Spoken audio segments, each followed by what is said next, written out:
Hi, Emmanuel and Lila. Miss you guys. Yesterday I did a video with Raquel in the background telling you who she was so you'd know that you'd know maybe a little bit about my life while I was here in Mexico alone. Um, Yesterday was a real tough day for me. Really tough day for me. Just last night I had weird dreams. I had dreams that I got to see you guys again. I can't even remember all the dream, but Grandma and Grandpa came here and they brought all you guys, but they didn't bring Lila and Emmanuel. But then I was asking somebody to help me get to touch with you guys, and then you guys came into the picture, and I was able to hold you and play with you. I remember like Pop staying outside. He didn't want to come in to see me. And I remember thinking, oh, you don't, now that everybody's with me, you're worried that they're going to be out of your life. And I was thinking, yeah, you're right, because you hurt me so bad. But then there was like, I don't know, Robert, even my brother Robert was in the dream. It was a really strange dream, but it was just a weird dream and a weird day. And I remember waking up this morning and I was like, my life is a nightmare. Don't get me wrong, there are some really good days, but my life is a nightmare without you guys. It's like every day, just the same night, living the same nightmare over and over and over and over, not knowing when or if I'll ever see you again, not knowing what purpose my life has. Just an utter nightmare I'm living. So it's a horrible thing. Manuel, I want to talk to you, buddy, a little bit here. I know most of my videos I address to Lila. And I always mention Lila first because she's the girl, but I want you to know, Emmanuel, there's some things that you're not going to learn in this world that your mom's not going to teach you. That being a man is a very great honor from God. See, God created men in his image. And then he didn't create women in his image. He created men in his image. And then he created women in the image of man. And so there's this level, there's this hierarchy. You have God the Father. You have the Son, Jesus Christ. You actually have angels between Jesus and man. And then you have man. And then after man, you have woman, right? And so God made a woman to be the helper of a man, not a man to be the helper of the woman. And men are supposed to be masculine, supposed to be able to do things and build things, be strong to take care of our families and to protect our families. When I was a young man, I trained in mixed martial arts and Brazilian Jiu-Jitsu and kickboxing and a little bit of wrestling, not much. And then I taught Caleb and Preston to wrestle. We did wrestling tournaments, and I'm not there, unfortunately, to teach you that. And having a mom, I don't know if she's doing that for you or not. She should be overcompensating for me not being there by getting you involved in some kind of combat. But women don't think like men. Women, they think differently. They think more emotionally. And so, but I hope she would be doing something like maybe overcompensating. Hold on, I'm getting a message on my camera. And getting you into some type of self-defense. Ideally, wrestling or Brazilian Jiu-Jitsu or kickboxing would be probably one of the three best to get you into. And, these are things that a young man needs, skills that he needs to develop to be able to protect his family in the later years. And then when you're old enough, you can learn to train yourself with weaponry and things of that nature as well.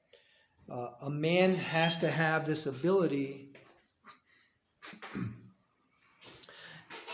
The man has to have this ability to be violent. Now, I'm not saying go be a violent man, okay? Because the Bible commands us to be harmless as doves, but wise as serpents, right? So we need to be harmless, but we need to have the ability to not be harmless, right? So we're not harmless because we're just weak and fragile and we can't beat anybody up. No, we need to have the ability to beat people up. We need to have the ability to kill another man, right? Somebody who's trying to harm our families, trying to kill, steal, and destroy our families. We need to have the ability to be violent, but then we need to exercise restraint and be harmless as doves, right? And Jesus said to turn the other cheek, okay?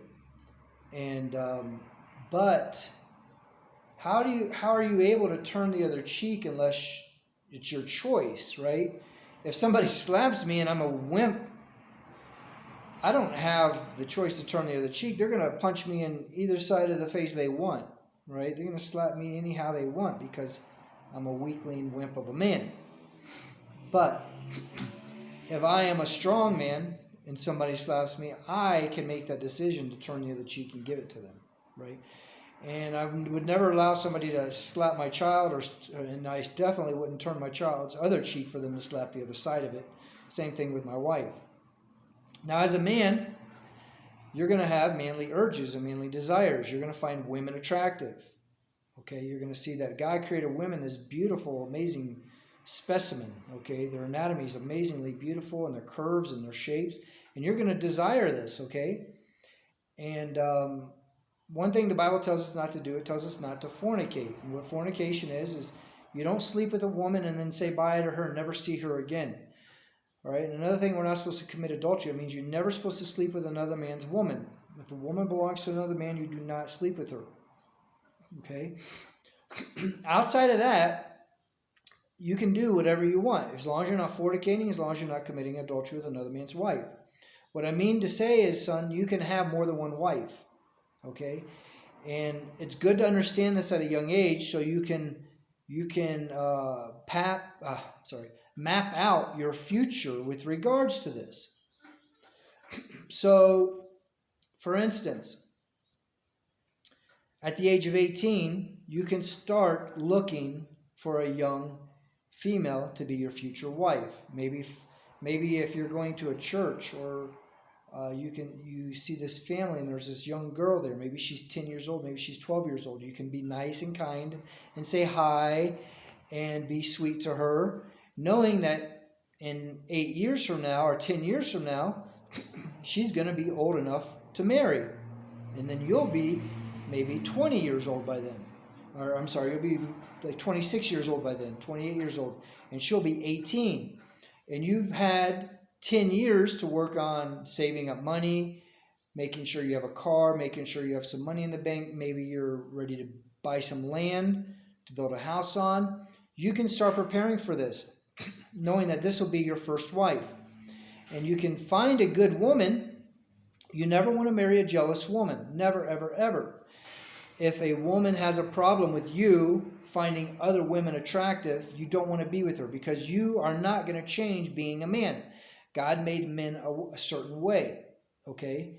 And a man is supposed to find a woman beautiful, because to not find a woman beautiful means that you find men attractive, which is disgusting and an abomination to God.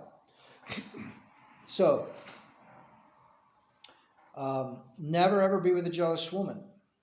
It's okay to date more than one woman at a time. And if you're dating a girl, you can let her know, look, I'm dating multiple women. This is what I believe. You know, and also I want to let you know, there's no shame in having just one wife, because God doesn't intend for every man to have more than one wife, but He does intend for some men to have more than one wife. Like, for instance, Jacob had more than one wife. He had 4 wives, and this is what produced the 12 tribes of Israel, because he had children with all 4 of his wives. Okay. And God may use you to have more than one wife to produce many children, many offspring. It's good to have more than one wife because you can have a large family. It's a way of building wealth. See, the world teaches us backwards. The world teaches us if we have more than one wife, it's hard enough to handle one wife. How could we handle 2, right? And it teaches us, one wife's so expensive. How expensive is 2 wives? But no, they got it backwards. See, the woman is supposed to help the man. It's not about just the man finding a woman so he can pay for her to go on shopping sprees.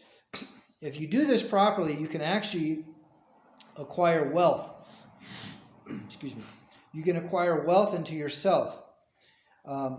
You can have one woman to teach the children, one woman, some of the women to help work in the fields, right?